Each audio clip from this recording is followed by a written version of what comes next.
Take your pick.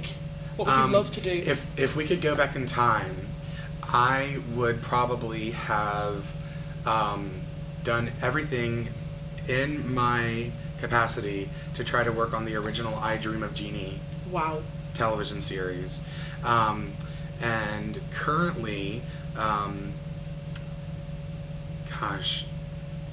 well, the one thing that I do know that I would have loved to have worked on is Tim Burton's Alice in Wonderland. Wow, yeah. Just because Colleen Atwood is such an inspiration for me, and you know, she's won so many awards and she's so brilliant, and her costumes for Alice in Wonderland are... Well, I've seen them so far, they're stunning. Oh my gosh, yeah, they're for a costume designer, you know, you get to look at things like that, and especially when she's mixing an element of period and fantasy together, you know, that's what I love about stuff, you know, and I love period clothing, but I love it when someone like Colleen, who works a lot with Tim Burton, she's designed, you know, almost all of his costumes for his films, so she's pretty much just as much a signature on the film as he is the director on the film.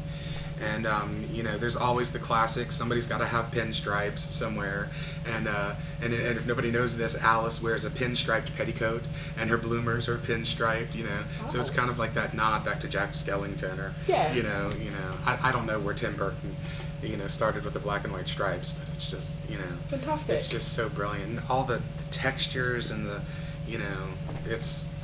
I wish I could say what I want to say, but it's dirty. To be fair, I'd probably think it as well. You've got such a huge collection. What's your favourite piece, if you could pick one? Out of the Twilight collection, Twilight costume collection, which you can see online at the twilightcostumecollection.blogspot.com. I'll put a link in the sidebar. And my favorite piece in the entire thing is I have Cam Gigande's original screen-worn costume as James. Wow. Yeah, so that's by far my favorite piece, because I have a tendency, even though I mean I'm Team Edward, and you know, actually it changes up. Let me take this back. I'm Team Edward, but I'm also Team Taylor. I know exactly what you mean. I can't say Team Jacob, but I'm Team Taylor. Wow. I get it. Okay, but when it comes to the film, I always draw towards the bad guys, to the villains, because there's something where, you know, the threatening aspect and the roles are so much more meatier and juicy, and, you know, depths to it, because, you know, you have to start thinking, how did they get so bad? Exactly. You know, whereas with Bella, you know, it's just sort of like, you know, how did she get so good? Not as many steps to take, you know. So when I found out that James's costume was up for auction, I knew I had to have it. And and it's a pretty simple costume.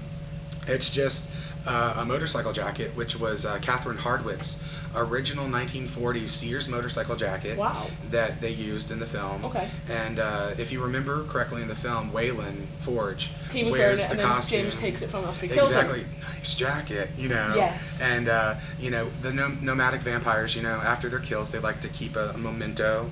So James's jacket, after he gets it from Wayland, you know, James doesn't really care about the jacket, and, you know, it gets ripped up, and you know, and so the costume I have is actually, even though it's leather, and I've got, you know, silk dresses like Ashley Green's gray Diane von Furstenberg dress that's silk and it's very delicate, but actually the most delicate piece in the entire collection is Cam's jacket, because it's literally falling apart. It's a vintage piece that was in Catherine's wardrobe, and normally on a movie set you'll have 2 or 3 copies of something, you know, because it costs a lot of money to stop filming. Yes. And so to have the extra right there, you know, instead of stopping to have a new one made, it's a lot easier just to get the duplicate.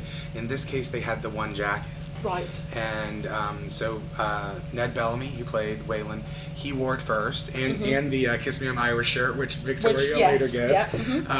And so later on, they had to have Cam wear the jacket, and also his stunt double, and his stand-in. So it was well used. So well used. So on the jacket itself, you can see where they've stitched up places, and unfortunately, when I acquired the jacket, It didn't have all the jeans have all of the pieces, his little mementos of his kills, the little badges and whatnot. But the jacket is missing over here, like the badge from the factory when he killed the factory worker. Yeah. It was the security badge, and it had like a airline pilot's pin and some military ranking pins.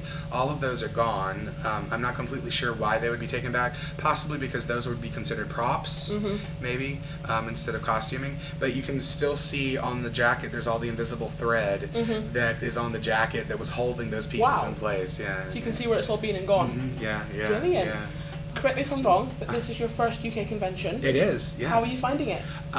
It has been absolutely awesome. The fans here are wonderful. You know, I felt, and just with the cast from the movie, we've all felt, you know, no pressure. We're real comfortable with the fans here.